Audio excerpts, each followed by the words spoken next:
Hello friends, welcome back to sweet and sour Wang Jennifer. आज मैं सुनाने वाली हूँ मेरे सपनों का राजकुमार का 5th पार्ट। बिजी शेड्यूल की वजह से मैं हफ्ते में इस एपिक का एक पार्ट ही अपलोड कर पा रही हूँ। आप लोगों को थोड़ा इंतज़ार करना पड़ रहा है, इसलिए आई एम सॉरी, पर मैं इसे ऐसे ही अपलोड कर पाऊँगी। चलिए अब ज़्यादा बातें ना करके एपिक शुरू कर देती हूँ। पिछले पार्ट के एंड में विवुक्षा की शादी की बात हो रही थी। उसकी दादी मरने से पहले उसकी शादी देखना चाहती है। मिसेस जियांग ने कहा, पहले उसे थोड़ा पैसे कमा लेने दो, हमें पहले यानली की शादी करनी चाहिए। कुछ दिनों में उसका ग्रेजुएशन कंप्लीट हो जाएगा। मुझे लगता है कि हमें उसकी शादी फाइनल कर देनी चाहिए। क्या? मैं क्यों? मुझे अभी शादी नहीं करनी? दादी, अब अपने बारे में ऐसे नेगेटिव क्यों बोल रही हो? अगर आप बीमार हो तो अपने भैया के लिए मिठाई कैसे बनाया? अगर मैं अभी शादी कर लेती हूँ तो आपकी दवाइयों का ध्यान कौन रखेगा? यानली बीए के 3rd ईयर में थी। वो आगे और पढ़ना चाहती है और अपने पैरों पर खड़ी होना चाहती है। कुछ प्रपोजल्स आए हैं उसकी शादी के लिए, पर हमें जल्दी नहीं करनी चाहिए। फ्यूचर में और भी अच्छे प्रपोजल्स मिल सकते हैं, मिस्टर जियांग ने कहा। अगर कोई अच्छा रिश्ता हो तो मिलने में क्या प्रॉब्लम है? मिलने से शादी फिक्स नहीं हो जाती। पर अगर हम अभी से शुरू करेंगे तो हो सकता है कि 1 साल में एक अच्छा परिवार मिल जाए, मिसेस जियांग बोल उठी। तुम सही कह रही हो, हमें यानली के लिए लड़का ढूंढना शुरू कर देना चाहिए। माँ, पहले आप अपनी पोती की शादी देख लीजिए, फिर हम आपको पोते की शादी भी दिखाएंगे, मिस्टर जियांग ने कहा। हाँ, ये भी ठीक है, दादी ने कहा। हमारी यानली सुंदर है, पढ़ी लिखी है और वह दिल की इतनी अच्छी है, उसके लिए तो सबसे अच्छा लड़का ही मिलेगा। विभूषण ने चैन की सांस ली। अच्छा हुआ कि दादी उसकी शादी की बात भूल गई। और वैसे भी ये बेटर है कि यानली की शादी पहले हो जाए, उसके बाद उक्सियाँ अपने बारे में सोचेगा। अगर अभी वो बता देता है कि वो गे है तो यानली की शादी में प्रॉब्लम हो सकती है। लानवांग जी अभी भी स्टूडेंट है, उस पर भी अभी ये प्रेशर नहीं डालना चाहिए। उसे भी तो अपनी फैमिली के सामने क्लोजेट से निकलना है। विवुक्षा को लानवांग जी से बहुत प्यार है, वो उसके साथ अपनी ज़िंदगी बिताना चाहता है। पर पता नहीं क्यों उसे हमेशा ऐसा लगता है कि लानवांग जी ज़्यादा दिन के लिए उसका नहीं रहेगा। उसकी किस्मत इतनी अच्छी नहीं हो सकती कि उसे उसका प्यार मिल जाएगा, खासतौर पर जब उसका प्यार लानवांग जी का जैसा एक्सेलेंट कोई हो।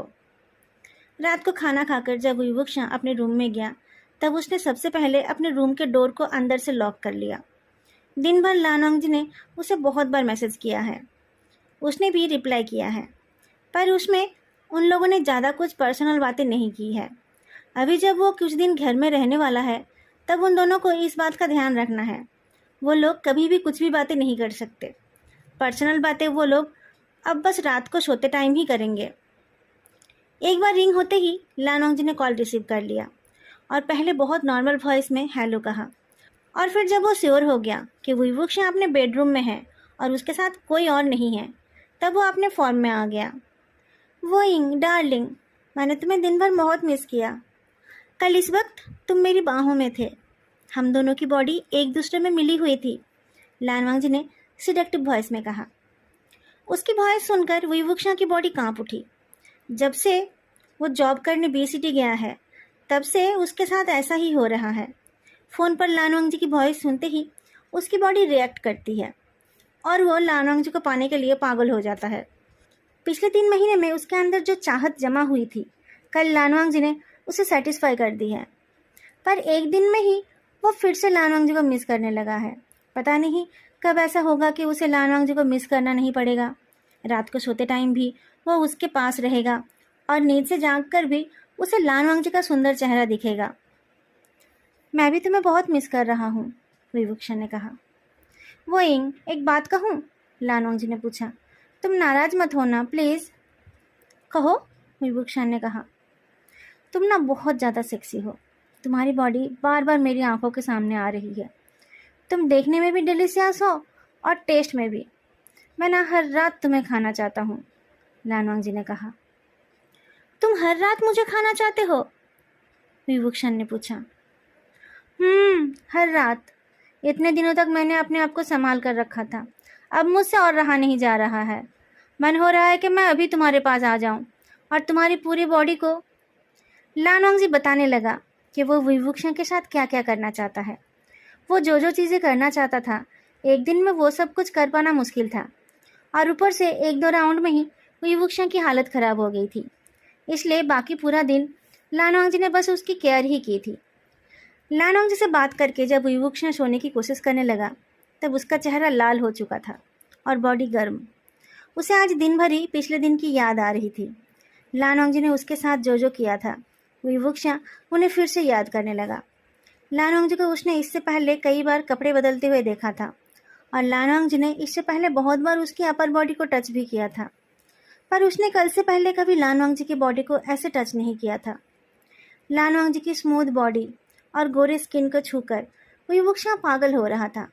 लानवांग जी ने कहा कि ये उसका फर्स्ट टाइम था। तो क्या वही पहला इंसान है जिसे उसकी बॉडी को छूने का मौका मिला है? और लानवांग जी के एक्शन, पता नहीं वो कहाँ से वो सब सीख कर आया था। विवुक्षा को शर्म भी आ रही थी और अच्छा भी लग रहा था। लानवांग जी का जैसा लवर पाना सच में एक ब्लेसिंग है। विवुक्षा लानवांग जी के साथ ही अपनी लाइफ स्पेंड करना चाहता है और उस चीज़ के लिए उसे हिम्मत जुटाकर अपने पेरेंट्स को ये बात बतानी पड़ेगी कि वो उनके लिए कोई सुंदर प्यारी सी बहू नहीं ला पाएगा। जिससे वो प्यार करता है वो सुंदर तो बहुत है, पर लड़की नहीं। मॉम, डैड और दादी को मनाना आसान तो नहीं होगा, पर उसे ये काम करना ही पड़ेगा। पर लानवांग जी, क्या वो अपने डैड को मना पाएगा? विवुक्षा तो जियांग फेंगमियन का एडॉप्टेड बेटा है। उनका खुद का एक बेटा है जिसे ही इस फैमिली को आगे ले जाना है। विवुक्षा के गे हो जाने से उनको उतना फर्क नहीं पड़ेगा, पर लानवांग जी तो अपने डैड का इकलौता बेटा है। क्या उनको अपने बेटे का गे होना पसंद आएगा? अगर वो लानवांग जी के ऊपर किसी लड़की से शादी करने का प्रेशर डालते हैं तो वो क्या करेगा? क्या वो अपने डैड के खिलाफ जाकर wuxia को चुनेगा? क्या wuxia को ये उम्मीद करनी चाहिए कि लानवांग जी हमेशा उसके साथ रहेगा? wuxia को इस सवाल का जवाब पता नहीं है। इस रिलेशनशिप के शुरू से ही वो इनसिक्योर है। लानवांग जी के साथ इंटीमेट हो जाने के बाद उसकी इनसिक्योरिटी जैसे और बढ़ गई। लानवांग जी को अभी तो उसकी बॉडी बहुत अच्छी लग रही है, पर क्या वो हमेशा उसके लिए ऐसे ही पागल रहेगा? क्या उन दोनों का रिश्ता हमेशा ऐसा रह पाएगा? छुट्टियां खत्म हो जाने पर विवुक्षा बी सिटी वापस चला गया। अगले 9 महीनों में उसे वीकली ऑफ को छोड़कर और कोई छुट्टी नहीं मिली।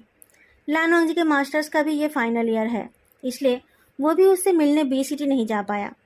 विवुक्षा ने भी सोचा कि जब लानवांग जी का फाइनल एग्ज़ाम हो जाएगा तभी वो उससे मिलने जाएगा।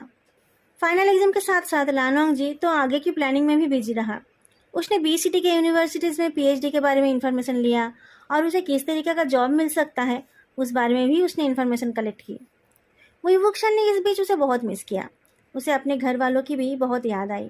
दादी, मॉम, डैड, यानली, चेंग, वो सबसे मिलना चाहता है, पर सबसे ज़्यादा उसे लानवांग जी से मिलने की चाह है। लानवांग जी का एग्ज़ाम ख़त्म हो जाने पर उसने सोचा कि अब वो एक बार जाकर लानवांग जी से मिल आएगा। उसे अपनी यह जॉब अच्छी लग रही है, इसलिए वो अभी जॉब चेंज करना नहीं चाहता है। 1 साल में ही जॉब चेंज कर लेना उसके करियर के लिए भी अच्छा नहीं होगा। लानवांग जी को अगर बी सिटी में कुछ मिल जाता है तो अच्छा है, नहीं तो उन्हें फिर से अलग ही रहना पड़ेगा। बी सिटी में साल भर बारिश होती रहती है और बरसात के महीनों में तो कभी कभी लगातार बारिश होती रहती है। शाम को ऑफिस से आते टाइम तेज़ बारिश हो रही थी। गीले होकर आने की वजह से घर आते ही वो नहाने चला गया था। जब वो शावर लेकर निकला तब उसे फ़ोन की रिंग सुनाई दी। यानली ने वीडियो कॉल किया है देखकर कॉल रिसीव करने से पहले उसने जल्दी से एक टी शर्ट पहन लिया। भैया, मुझे तुमसे एक इम्पॉर्टेंट बात करनी है, यानली ने कहा। क्या हुआ? दादी, मॉम, डैड सब ठीक है ना? विवुक्षा ने पूछा। दादी अब बेड से नहीं उठ पा रही है। पूरी फैमिली चाहती है कि मेरी शादी जल्दी हो जाए ताकि दादी की इच्छा पूरी हो सके। सब लोग चाहते हैं कि ये जल्द से जल्द हो जाए, यानली ने कहा। उन्होंने लड़का डिसाइड कर लिया है क्या? तुम खुश नहीं हो? तुम शादी नहीं करना चाहती? क्या कोई और पसंद है तुम्हें? दादी कैसी है? विवुक्षा सवाल करने लगा। भैया, तुम एक साथ कितने सवाल पूछ रहे हो? मैं वैसे ही स्ट्रेस्ड हूँ। मैं उनके पसंद के लड़के से शादी नहीं करना चाहती। मुझे तुम्हारी मदद चाहिए भैया। वांगजी भैया ने तुम्हें बताया होगा। रुको, मैं उन्हें और यान दीदी को भी कॉन्फ्रेंस कॉल में जोड़ लेती हूँ, यानली ने कहा। लानवांगजी और लान यान, ये लोग क्या करेंगे? क्या यानली और वांगजी एक दूसरे के कांटेक्ट में हैं? हाँ, उस दिन भी तो वो दोनों मेरे फ़ोन में बात कर रहे थे, हंस रहे थे। लेकिन वांग जी ने तो मुझे कभी कुछ नहीं बताया।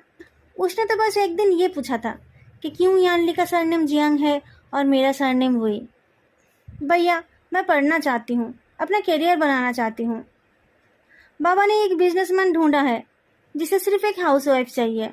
मुझे वैसी जिंदगी नहीं चाहिए, यानली ने कहा। उसने तब तक वांग जी और यान को कॉल रिक्वेस्ट भेज दिया था। तो तुम मुझे बताओ कि तुम क्या चाहती हो, विभूषण ने पूछा। बाहर अचानक बिजली कड़क उठी। उस आवाज के साथ साथ एक अनजाना सा डर विभूषण के रगों में बिजली के जैसा फैल गया। एक बार और बिजली कड़क उठी। बारिश भी और तेज हो गई। फोन का नेटवर्क पहले से ही बहुत खराब था, अब और खराब हो गया। फोन में कभी आवाज आ रही है, कभी नहीं। यानली की बातें अब ठीक से सुनाई नहीं दे रही है। उधर लान वांग जी और लान यान भी कॉल में जुड़ चुके हैं। इसीलिए तो तुमसे मदद मांग रही हूँ वांग जी भैया, एक दूसरे से प्यार। अगर तुम हाँ बोलो, मैं वांग जी भैया से शादी। विभूषण को यानली की सारी बातें सुनाई नहीं दे रही है, पर उसे जितनी सुनाई दी उसी से उसके पैरों के नीचे की जमीन सरक गई। उसका दिमाग घूमने लगा। वो चीखना चाहता है, चीख कर बोलना चाहता है, तुमने मेरे बॉयफ्रेंड से शादी करने का प्लान बना लिया है और अब तुम्हें लगा कि तुम्हें मुझसे परमिशन लेनी चाहिए। दुनिया में और भी लड़के थे, पर तुमने उसी से प्यार किया जिसे मैं चाहता हूँ। लान वांग जी ने कहा, वही, प्लीज टेंशन मत लो, मैं तुम्हारी बहन का ख्याल रखूंगा। उसके सपने सब कुछ पूरा करने में मुझे पता है कि तुम समझोगे, और तुम्हें मुझ पर भरोसा है ना? ट्रस्ट में, डेडिकेशन, वही, तुम सुन रहे हो? लान वांग जी बोले जा रहा था। विभूषण को ना तो ठीक से सब कुछ सुनाई दे रही थी और ना ही वो और कुछ सुनना चाहता था। वो बहुत ज़्यादा बिट्रेड फील कर रहा था। उसने कभी ऐसा नहीं सोचा था कि उसके पीछे से लान वांग जी उसकी बहन के साथ भी रिश्ता बना लेगा। तो जो वो उसके बारे में सोचता था वो सच था। लान वांग जी एक प्लेबॉय है जिसने उसकी फीलिंग्स के साथ खेला है। वो पूछना चाहता था, तुम यानली के लिए डेडिकेटेड रहोगे, उसके सपनों को पूरा करोगे, और मेरे सपने जो तुमने मुझे दिखाए थे? मैं जानता था एक दिन तुम मुझे छोड़कर किसी लड़की से शादी कर लोगे, लेकिन मैंने ये कभी नहीं सोचा था कि वो लड़की मेरी अपनी बहन होगी। पर वो ये सब बोल नहीं पाया। उसने बस धीरे से कहा, हाँ मैं सुन रहा हूँ, मुझे कोई प्रॉब्लम नहीं है। और एक गुड न्यूज़ है, लान वांग जी ने कहा। मैंने डैड से अपने रिलेशनशिप के बारे में बात की, उन्हें कोई प्रॉब्लम नहीं है, राजी हो गए हैं। वाह, ये तो सच में अच्छी खबर है, विभूषण ने अपनी फीलिंग्स को दबाकर कहा। मैं आज ही अपने पेरेंट्स से तुम दोनों की शादी के बारे में बात करूँगा। फिक्र मत करो, वो मान जाएंगे। और लाजा, मैंने कुछ पैसे सेव किए हैं यानली की शादी के लिए, उससे तुम लोग एक फ्लैट बुक कर लेना। ये तो बहुत अच्छा होगा। शादी का खर्चा डैड को उठाना पड़ेगा, और अभी मैं कुछ कमाता भी नहीं हूँ। डैड से मैं कुछ और लेना नहीं चाहता, लान वांग जी ने कहा। लान यान, जो अब तक चुप थी, वो बोल उठी, वाओ, मुझे नहीं पता था कि ऐसा भी प्यार हो सकता है। भाई, तुम इतने प्यार में हो, मुझे जलन हो रही है। लान वांग जी ने कहा, जलन क्यों हो रही है? तुम्हारी ज़िंदगी तो आसान है, लाइफ इजी नहीं है। मैं अभी डैड को कॉल करके सब बता देता हूँ। वही, कॉल करता हूँ, सब डिटेल में डिस्कस करेंगे। बाय। यानली ने कहा, थैंक यू भैया, I love you so much.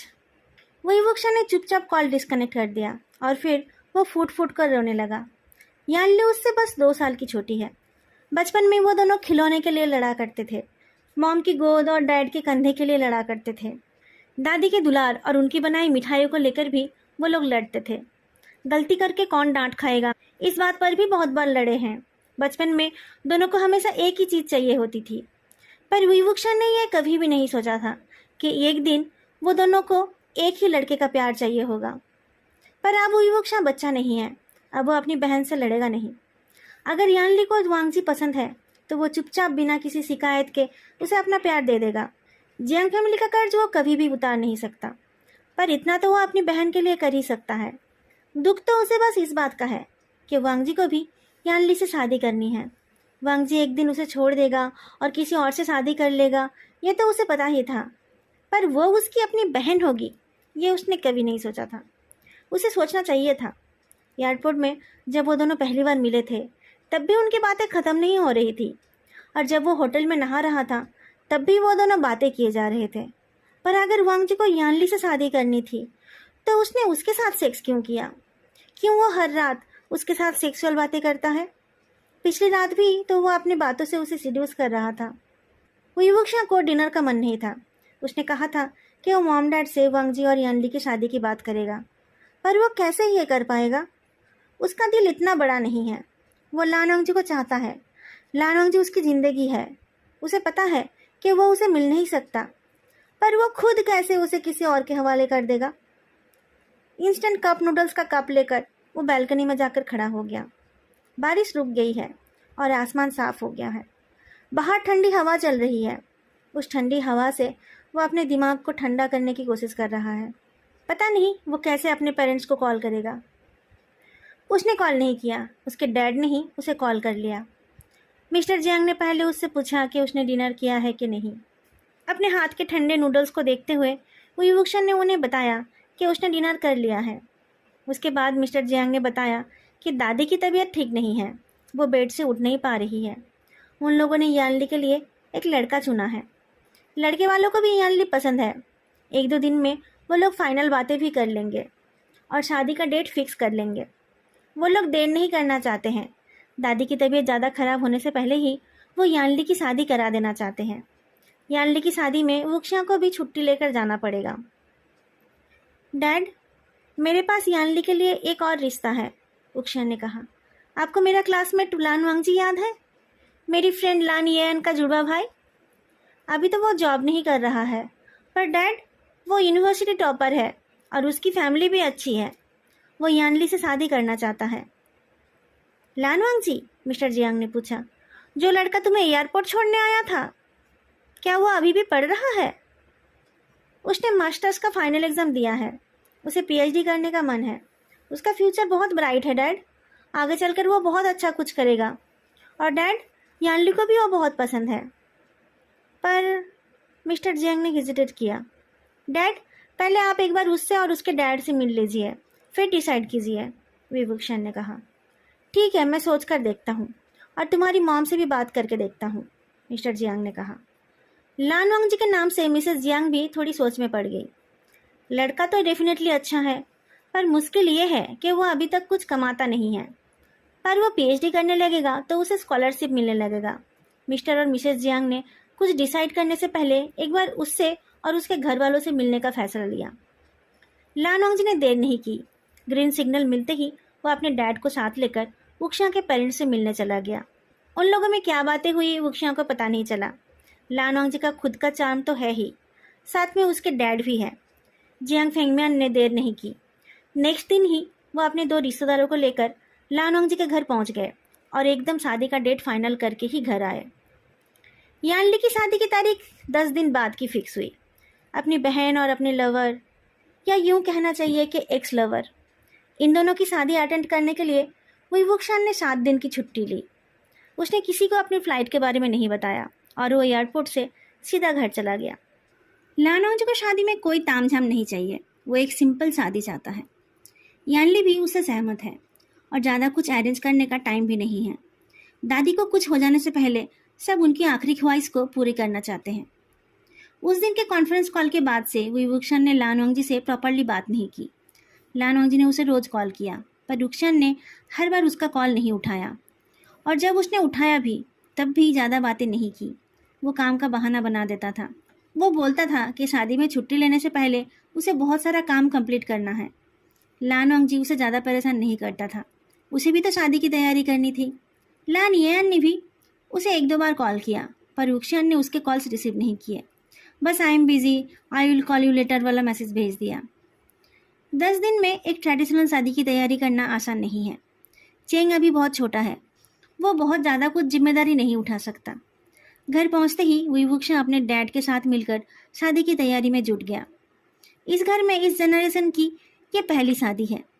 दादी के साथ साथ बाकी सब लोग भी बहुत खुश हैं। सिर्फ वुक्शिया ही वो इकलौता इंसान है जो खुश नहीं है। पर उसे अपना दुख छुपाकर चेहरे पर मुस्कुराहट दिखाना पड़ रहा है। उसकी बहन की शादी हो रही है और लड़का भी उसी ने पसंद की है। सबको यही पता है कि विवुक्षा अपनी बहन की शादी अपने सबसे अच्छे दोस्त से करा रहा है। किसी को इस बात की खबर नहीं है कि वो अपने दिल पर पत्थर रखकर अपनी बहन की खुशी के लिए अपने प्यार को कुर्बान कर रहा है। एक्चुअली उससे पूछा जाता तो वो कभी भी अपना प्यार कुर्बान नहीं करता। वो लानंग जी को अपने लिए ही चाहता है। उसे किसी और को देने में उसके दिल के टुकड़े टुकड़े हो रहे हैं। पर उसने लानंग जी को या फिर यानली को कुछ नहीं कहा। बचपन में जब भी उसकी और यानली के बीच कोई चीज़ों को लेकर लड़ाई होती थी, तब उनके मॉम, डैड और दादी उन्हें आपस में हर चीज़ बांट लेने के लिए बोलते थे। बाकी सब चीज़ें तो शेयर किए जा सकते हैं, पर लवर का प्यार, ये कैसे शेयर हो सकता है? लानोंग जी या तो उसका हो सकता है, नहीं तो यानली का। उसे वो दोनों भाई बहन शेयर नहीं कर सकते। पर वुक्षा यानली से नाराज नहीं हो सकता। उसे तो पता भी नहीं होगा कि जिससे वो प्यार करती है और शादी करने जा रही है, उसने पिछले 1 साल से उसके बड़े भाई से प्यार का नाटक किया है। उससे ज़िंदगी भर प्यार करने का झूठा वादा किया है और उसकी बॉडी को अपनी प्लेजर के लिए यूज़ किया है। विवुक्षा ने लानोंग जी से सच्चा प्यार किया है, पर बदले में उसे बस धोखा मिला। ऐसा तो होना ही था। पर क्या लानोंग जी को विवुक्षा की बहन से शादी करने में शर्म नहीं आ रही है? क्या विवुक्षा ने उसे पहचानने में गलती कर दी थी? पर अब थोड़ी देर हो गई है। उसने खुद अपने डैड से कहा था कि यानली के लिए वांग जी का रिश्ता अच्छा रहेगा। अभी वो कैसे इस शादी को रोकेगा?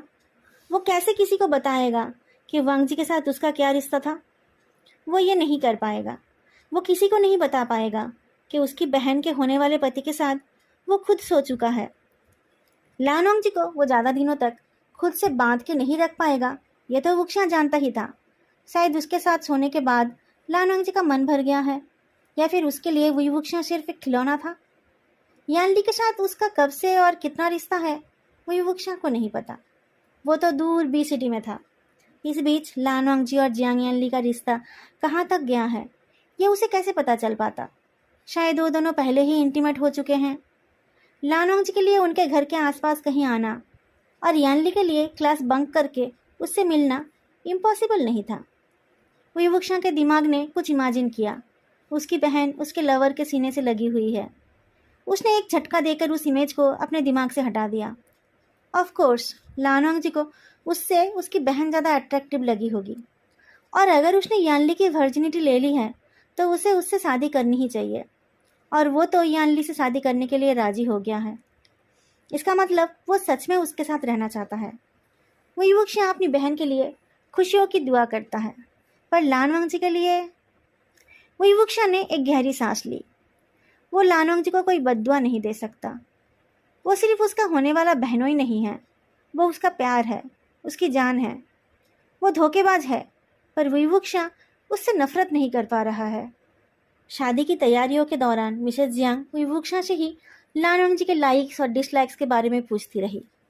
दूल्हे के लिए कपड़े और गिफ्ट्स खरीदते टाइम मिसेस जियांग विवुक्षा को ही साथ ले गई। विवुक्षा मुस्कुराते हुए अपने होने वाले बहनोई को पसंद आएगा ऐसी चीज़ सजेस्ट करता रहा। मिस्टर जियांग भी लानोंग से कुछ पूछने के लिए विवुक्षा को ही कॉल करने के लिए बोलते रहे। वो उनकी बातों को टाल देता है और बोलता है, हर चीज़ उससे पूछने की ज़रूरत क्या है, आप लोग अपनी मर्जी से तैयारी करो ना। मिस्टर जियांग ने उसकी बात मान ली। मिस्टर लैन ने भी कहा था कि उन्हें किसी और चीज़ से कोई मतलब नहीं है। वो लोग बस कुछ रिश्तेदारों को साथ लेकर आएंगे और यानली को ले जाएंगे। यानली को किसी और के लिए कुछ ले जाने की ज़रूरत नहीं है, उसे बस अपनी चीज़ें ही ले जानी है। इसलिए मिस्टर जियांग अपने हिसाब से ही सब कुछ रेडी करते रहे। पर कुछ चीज़ें ऐसी हैं जिन्हें पूछना ही पड़ता है। विवुक्षा का कॉल पाकर लानोंग जी बहुत खुश हुआ। उसने कहा, फाइनली तुम्हें कॉल करने का टाइम मिला, मैं तुम्हें बहुत मिस कर रहा था। विवुक्षा उससे फालतू की बातें नहीं करना चाहता था। उसने कहा, मुझे तुम्हारी रिंग फिंगर का साइज चाहिए था, तुम्हारे लिए रिंग खरीदना है। ओह, मैं मेज़र करके भेजता हूँ, लानोंग जी ने कहा। बताओ, और क्या मेज़र करके भेजूँ? और कुछ नहीं, बस रिंग का साइज ही जानना है, विवुक्षा ने कहा। बाकी चीज़ों का साइज तो तुम्हें पता ही होगा, लानोंग जी ने हंसकर कहा। ठीक है, मैं अभी रखता हूँ, बहुत काम है मुझे, विवुक्षा ने कहा। बेबी, क्या तुम इतने बिजी हो कि तुम्हें मेरी याद भी नहीं आती है? आजकल रात को भी बात नहीं करते हो। लानवांग जी ने पूछा। विवुक्षा ने अपनी पूरी बॉडी में नफरत महसूस की। यह आदमी इतना बेशरम कैसे हो सकता है? 3 दिनों में ये उसकी बहन से शादी करने वाला है और अभी भी उससे ऐसे बात कर रहा है। क्या उसे उसके जख्मों पर नमक छिड़क कर मजा आ रहा है? मुझसे ऐसे बातें मत करो, उसने कहा। क्यों? तुम्हारे सामने कोई और है क्या? लानवांग जी ने पूछा। नहीं, कोई नहीं है, विवुक्षा ने जवाब दिया। तुम्हें फिक्र करने की जरूरत नहीं है। मैं सबके सामने तुमसे ऐसे बात नहीं करूँगा। किसी को हमारी इंटीमेसी के बारे में पता नहीं चलेगा। पर वही, मैं तुम्हें बहुत मिस कर रहा हूँ, लानवांग जी ने कहा। लानवांग जी, हम लोग जल्द ही जीजा साला बनने वाले हैं, विभूषण ने कहा। मैं तुम्हारी होने वाली वाइफ का बड़ा भाई हूँ। जी बड़े भैया, मैं जानता हूँ, पर मैं क्या करूँ, मुझसे कंट्रोल ही नहीं होता है, लानवांग जी ने हंसकर कहा। विभूषण का पूरा शरीर कांपने लगा और उसने कॉल डिस्कनेक्ट कर दिया। गुस्से से फूंसते हुए वो सोचने लगा, वो चाहता क्या है? वो ऐसे क्यों बिहेव कर रहा है? 3 दिनों में वो मेरी बहन से शादी करने जा रहा है, पर अभी भी मुझसे ऐसी सेक्सुअल बातें कर रहा है।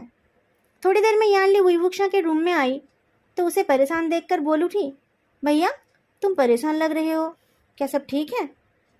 हाँ सब ठीक है, विभूषण ने अपना एक्सप्रेशन ठीक करते हुए कहा। क्या तुमने उन्हें कॉल किया? वो कह रहे थे कि तुम उनके कॉल्स नहीं उठा रहे हो, यानली ने कहा। अभी अभी मेरी बात हुई उससे, विभूषण ने धीरे से कहा। भैया तुम परेशान मत हो, मैं उनको बिल्कुल भी परेशान नहीं करूँगी, बल्कि मैं उनका ध्यान रखूँगी। तुम मुझ पर भरोसा कर सकते हो, यानली ने कहा। मुझे पता है तुम्हें अपनी जिम्मेदारी की समझ है, विभूषण ने कहा। भैया मुझे थोड़ा डर लग रहा है, पता नहीं सब कुछ स्मूथली होगा या नहीं, यानली ने कहा। सब ठीक ठाक होगा, लानवांग जी बहुत जेंटल और केयरिंग है, वो तुम्हारा ध्यान रखेगा, विभूषण ने कहा।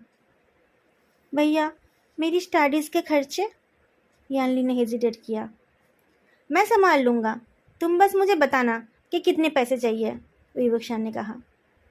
मैं ज़्यादा दिन तुम पर बोझ नहीं बनूंगी, जल्दी अपनी पढ़ाई ख़त्म करके अच्छी जॉब ढूंढने की कोशिश करूंगी, यानली ने कहा।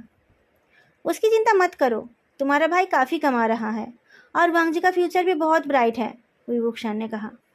मुझसे नफरत मत करना भैया, यानली ने कहा।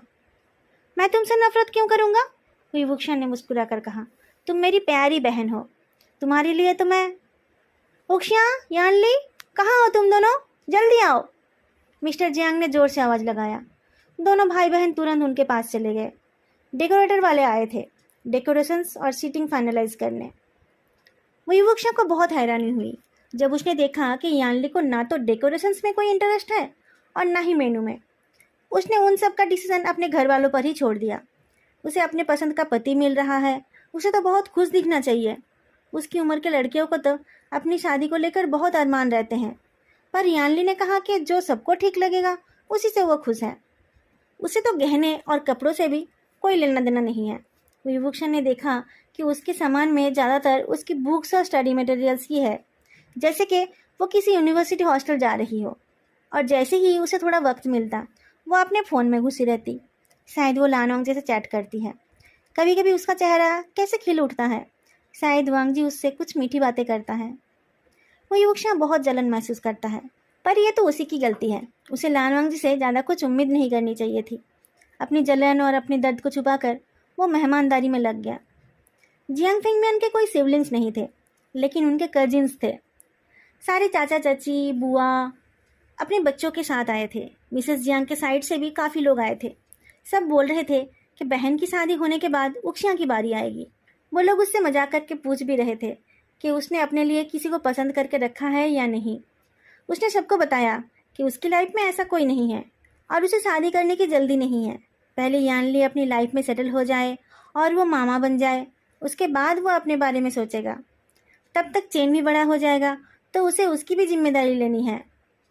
शादी की शाम लानवांग जी अपने डैड और थोड़े बहुत रिश्तेदारों के साथ आ गया। वेडिंग ड्रेस में वो एकदम एक राजकुमार जैसा लग रहा है। उसकी एक झलक देखते ही विभूषण ने कुछ देर के लिए अपना होश खो दिया। जैसे ही दूल्हे के स्वागत के रिचुअल्स हो गए और लानवांग जी को उसके सीट पर बिठाया गया, उसने इधर उधर देखना शुरू कर दिया। शायद वो अपनी दुल्हन को देखने के लिए बेचैन हो रहा है। उसे वैसे बेचैन होते देख कुछ आंटियों ने जमकर उसकी टांग खिंचाई की। वुक्शा के एक अंकल ने उसे पकड़ लिया। वो तुम्हारा दोस्त है ना? बहुत स्मार्ट और हैंडसम है। तुम मुझसे मिलने क्यों नहीं जा रहे हो? उसे शायद कुछ चाहिए, तुम जाकर पूछ लो। वो शायद किसी और को बता नहीं पा रहा है। वुक्शा लानवांग जी के सामने जाने से कतरा रहा था। उसका लाजा आज दूल्हे के कपड़ों में किसी और को अपना जीवन साथी बनाने वाला है। अपनी आंखों से उसे किसी और के होते हुए देखना वुक्शा के लिए बहुत मुश्किल था, पर उसे मुस्कुराकर उसके सामने जाना ही पड़ा। जैसे ही लानवांग जी ने उसे देखा, उसके चेहरे पर चमक और होठों पर मुस्कान आ गई। ये वही मुस्कान है जो पिछले साल उसके चेहरे पर थी जब वो एयरपोर्ट पर वुक्शा को लेने आया था। वही मेरे डैड से मिलो, लानवांग जी ने मुस्कुराकर कहा। डैड? यही वुक्शा है। कैसे हो वुक्शा? लानवांग जी के डैड ने मुस्कुराकर पूछा। मैं ठीक हूँ अंकल, आप कैसे हो? वुक्शा ने भी मुस्कुराकर उन्हें ग्रीट किया। यह उनकी पहली मुलाकात है। फोटो में वुक्शा ने उन्हें देखा था, पर उसे ये उम्मीद नहीं थी कि वो उन्हें पहचानते होंगे। बहुत अच्छा लगा तुमसे मिलकर। Welcome to our family. उन्होंने वुक्शा को गले लगा लिया और उसका पीठ थपथपाया। जिंदगी में कामयाब होना और अपने प्यार के साथ हमेशा खुश रहना। उसका प्यार? वुक्शा के दिल में दर्द हुआ। उसका प्यार तो आज रात किसी और का होने जा रहा है। थैंक यू अंकल, उसने फॉर्मली कहा। मिस्टर लान ने अब अपने बेटे की तरफ घूमकर कहा, वह सच में एक जेंटलमैन है। तुम्हारी नज़र अच्छी है। थैंक यू डैड, सब आपकी सीख है, लानवांग जी ने कहा। यह सब क्या हो रहा है? वांग जी के डैड ऐसे बात कर रहे हैं जैसे कि वुक्शा ही दुल्हन है। ये ऐसा क्यों कर रहे हैं? अंकल, अब मेरी बहन से नहीं मिलेंगे? वुक्शा ने पूछा। जरूर मिलूंगा, मुझे उसके पास ले चलो, मिस्टर लान ने कहा। वुक्शा उन्हें उस जगह की तरफ ले जाने लगा जहाँ यानली बैठी थी और गेस्ट से गिफ्ट्स ले रही थी। जाते जाते मिस्टर लान ने कहा, कभी टाइम मिले तो मुझसे मिलने आ जाना। जरूर कोशिश करूँगा, वुक्शा ने कहा। पर अंकल, यह यान कहाँ है? जिस दिन वांग जी और यानली की शादी की बात हो रही थी, उस दिन तो वो कितनी एक्साइटेड थी। वांग जी उसका ट्विन है, उसकी शादी में तो उसे ज़रूर आना चाहिए था। उसके पास एक अर्जेंट प्रोजेक्ट आ गया है जो इन सब से ज़्यादा ज़रूरी है। पर मुझे पूरा विश्वास है जब तुम अपनी नई ज़िंदगी शुरू करोगे तब वो ज़रूर आएगी, मिस्टर लान ने कहा। उनकी बातों से वुक्शा थोड़ा कन्फ्यूज हो गया। उसकी शादी यान के ट्विन ब्रदर की शादी से ज़्यादा इम्पोर्टेंट कैसे हो सकता है? क्या उसे यानली उतनी पसंद नहीं है? क्या लानवांग जी का परिवार यानली को ठीक से एक्सेप्ट करने वाला है? यहाँ चल क्या रहा है? शादी बहुत अच्छे से हो गई। यानली की शादी देखकर और लानवांग जी का जैसा दामाद पाकर दादी बहुत खुश हुई। उन्होंने वांग जी के गले में एक गोल्ड का चेन पहना दिया। अब मैं चैन से मर सकती हूँ, दादी ने कहा। यह चेन तुम्हारे दादाजी का था। लानवांग जी ने कहा, दादी, ये आप क्या बोल रही हो? मुझे मेरी अपनी दादी तो याद नहीं है, इसलिए मैंने सोचा कि मैं बीच बीच में आकर आपका प्यार ले जाऊंगा। आप अभी मर नहीं सकती। अरे बेटा, मेरी तबीयत ठीक नहीं है, मैं बूढ़ी हो गई हूँ, दादी ने कहा। मुझे वो सब नहीं पता, मुझे तो आपके हाथों से बने मिठाई ही खाना है। वही हमेशा आपकी मिठाइयों के बारे में बोलता रहता है, पर मुझे तो अभी तक टेस्ट करने का भी मौका नहीं मिला। मैं नेक्स्ट टाइम जब आऊँगा तब मुझे वो सब खाना है, लानवांग जी ने कहा। उसकी बातों से दादी बहुत खुश हुई। बाकी सारे रिश्तेदार भी बहुत खुश हुए। दादी ने कहा, ठीक है, मैं अभी तुम्हारे लिए कुछ बना देती हूँ। नहीं दादी, अभी नहीं, लानवांग जी ने कहा। अभी आप भी टायर्ड हो और मैं भी शादी करके थक गया हूँ। मैं जब नेक्स्ट टाइम आऊँगा तब आपके हाथों से बने मिठाइयाँ खाऊंगा। डिनर के बाद ब्राइड और ग्रूम को एक डेकोरेटेड रूम में ले जाया गया। बड़े अपने काम में चले गए तो दूल्हा दुल्हन के सारे कजिन्स उस रूम में आकर मौज मस्ती करने लग गए। मौज मस्ती और छेड़खानी चलती रही। यंग लड़के लड़कों की हंसी की आवाज़ दूर तक सुनाई दे रही है। वुक्शा वहाँ नहीं गया, वो दूसरे कामों में बिजी हो गया और सबके सामने खुद को खुश दिखाने का नाटक करता रहा। सुबह होने को आई तो उसके फ़ोन पर यानली का कॉल आया। भैया, कहाँ हो तुम? यहाँ क्यों नहीं आ रहे हो? हम थोड़ी देर में निकल जाएंगे, जल्दी आओ। वुक्शा को जाना पड़ा। उसकी बहन की विदाई में वो नहीं रहेगा तो कैसे चलेगा। कमरे में उस वक्त सिर्फ ब्राइड और ग्रूम थे और कमरे की खिड़कियां बंद थी। वुक्शा डोर पर खड़े हिचकिचाता रहा। इस रूम में उसकी बहन और उसका हस्बैंड है। क्या उसका अंदर जाना ठीक है? यह उनका प्राइवेट टाइम है। उसे डोर पर देख कर यानली उठकर आई और उसे अंदर खींचकर खुद बाहर की तरफ जाने लगी। मैं थोड़ी देर में आ जाऊंगी, कहकर वो बाहर चली गई। वो युवक्षा बुद्धू बने खड़ा रहा। उसे समझ नहीं आया कि उसे क्या कहना चाहिए या क्या करना चाहिए। उसके कुछ समझ पाने से पहले ही लानवांगजी उसके पास आया और उसे गले लगाकर उसके होठों को चूम लिया। वो युवक्षा इस चीज़ के लिए बिल्कुल भी प्रिपेयर्ड नहीं था। वो अंदर तक हिल गया, पर उसने जल्द ही अपने आप को संभाल लिया और लानवांगजी को रोकने की कोशिश की। रेजिस्टेंस महसूस करके लानवांगजी ने उसके होठों को छोड़ दिया और धीरे से उसके कान में पूछा, क्या हुआ?